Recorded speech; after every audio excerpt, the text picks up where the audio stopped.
Selamat siang semuanya, nama saya Anastasia Olivia Chandra dari Sekolah SMA 201. Kami dari kelompok 2.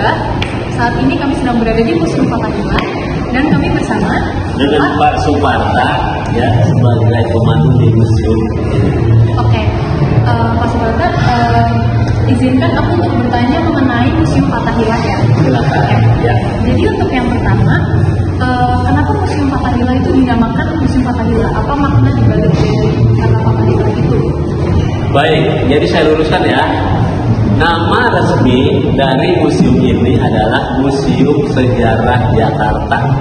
Nanti adik-adik bisa lihat dari lurus itu sebelah kanan ada prasasti pendirian museum, ya. Itu nama di situ jelas tertulis Museum Sejarah Jakarta yang diresmikan tanggal 30 Maret 1974 oleh Bapak Gubernur pada saat itu, Bapak Ali Sadikin. Nanti bisa difoto bukti prasasti pendirian museumnya. Adapun kenapa sebagian orang di luar sana tuh menyebutnya Museum Fathahillah? Jadi museum ini terletak di Jalan Taman Fathahillah. Adik-adik kalau ke ruangan sebelah itu ada cerita sedikit mengenai tentang perjuangan Fathahillah, ya. Jalannya Fathahillah, di dalam juga ada kondisi perjuangan Fathahillah. Mungkin karena Fathahillah itulah sebagian orang di luar sana menyebutnya museum ini Museum Fathahillah. Seperti kita tahu, adik-adik tahu Museum Nasional di depannya ada gajah, sebagian orang menyebutnya Museum Gajah, ya kan? Patung Dirgantara yang gambarnya seperti ini, yang ada di Pancoran, akhirnya orang-orang menyebutnya patung itu patung Pancoran, padahal nama resminya Patung Dirgantara. Saya cuma membandingkan saja seperti itu. Jadi nama resmi dengan nama panggilan terkadang bisa berbeda. Ya, baik, jadi nama resminya Museum Sejarah Jakarta. Lanjut. Oke, selanjutnya siapa sih yang mendirikan Museum Fathahillah ini? Jadi tadi saya bilang museum ini didirikan tanggal 30 Maret 1974 oleh Bapak Gubernur pada saat itu, yaitu Gubernur Bapak Ali Sadikin. Lanjut. Oke, selanjutnya itu apa sih tujuan didirikan Museum Fathahillah ini? Apakah sebenarnya itu memang ini tuh untuk museum gitu ya Pak? Atau emang ini tuh untuk apa gitu? Ya, jadi memang dulunya ini adalah kantor Balai Kota Orang Belanda, ya. Nah, di tahun 1968 diambil alih oleh Pemprov DKI dan diperbaharui dan akhirnya dirubah menjadi Museum Sejarah Jakarta. Baik, lanjutnya ada lagi yang mau nanya? Ya. Oke Pak, sebelum perkenalkan nama saya Aleka. Baik, ada yang bisa saya bantu. Kita akan mulai ke pertanyaan nomor selanjutnya. Jadi bagaimana perkembangan Museum Fathahillah dari awal dibuka sampai saat ini? Jadi saya bilang museum ini sebenarnya dulunya bermacam-macam ya.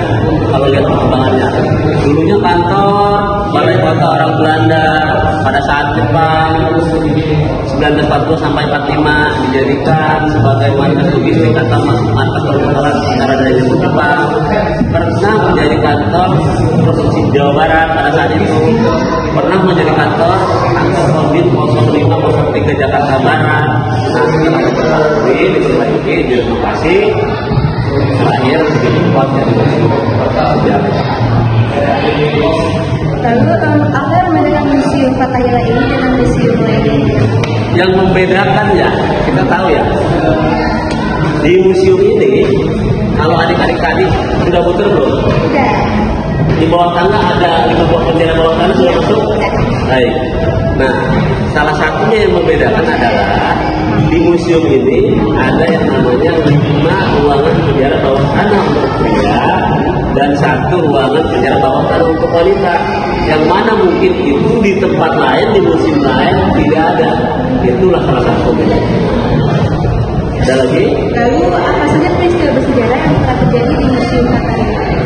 Peristiwa yang bersejarah ya di gedung ini, kalau adik-adik ke atas itu ada namanya Geger Pecinan 1740 ya, pada saat ada pembantaian itu. Di situ salah satunya ada di depan ini adik-adik tadi mungkin ada lihat Sword Justice ya, pedang keadilan. Itu dulu tempat eksekutif, tempat punishment, baik hukuman depan altar depan Museum Sejarah Jakarta ini. Itu adalah salah satu bagian cerita dari museum cerita sebelum menjadi museum pada saat sebelum menjadi museum. Ada lagi yang lainnya? Kita mungkin lanjut ke Oh, temannya boleh, silakan. Siapa? Fiona, ya baik. Ada yang bisa saya bantu? Boleh, silakan. Jadi itu bangunan itu mencerminkan masuknya banyak. Betul, bangunannya itu bergaya neoklasik ya, perpaduan antara bangunan orang Belanda dan orang sini ya. Itu bangunannya. Adik-adik lihat sendiri lah bangunannya, itu bangunan tinggi besar dengan jendela dan pintu besar ya. Itu tentunya bangunan orang Israel yang biasa ada. Selanjutnya kira-kira apa museum dalam pelestarian sejarah Jakarta? Baik, peran museum Fathahillah, museum sejarah. Adik-adik tahu kalau di museum ini ya, adik-adik bisa tahu sejarah perkembangan nama kota Jakarta dari mulai Sunda Kalapa berubah menjadi Jayakarta, berubah menjadi Batavia, sampai akhirnya menjadi Jakarta. Itu adik-adik nanti bisa lihat di ruangan sebelah, itu bisa tahu. Jadi Jakarta itu sebenarnya nama yang keempat ya, sebelum ada beberapa nama tiga di belakangnya. Nanti kalau adik-adik bisa lihat di sebelumnya ada ceritanya. Selanjutnya apa aja koleksi utama yang Baik, kalau koleksinya banyak sekali, ya, dari mulai masa prasejarah sampai masa kolonial Belanda. Tapi ada beberapa koleksi yang menarik yang mungkin menjadi masterpiece ya, atau koleksi unggulan. Di antaranya lukisan ini. Lukisan ini adalah lukisan Sultan Agung yang dibuat tahun 1974 oleh Bapak Sujoyono, dan ini adalah merupakan salah satu lukisan terbesar yang ada di museum ini. Juga koleksinya mungkin yang menarik juga, di antaranya tadi ada penjara bawah tanah ya. Itu juga mungkin menarik karena di tempat lain mungkin tidak ada yang namanya penjara bawah tanah. Lanjut. Ayo ya. Baik Mbak, sehingga perkenalkan nama saya Davina, saya dari SMA Museum. Baik. Saya melanjutkan pertanyaan dari saya. Silakan. Ya. Jadi sebenarnya apa nama asli bangunan ini pada penjajahan Belanda? Ya, namanya ya. Namanya itu sebenarnya adalah Balai Kota Orang Belanda di Batavia atau Stadhuis ya. Juga sebagai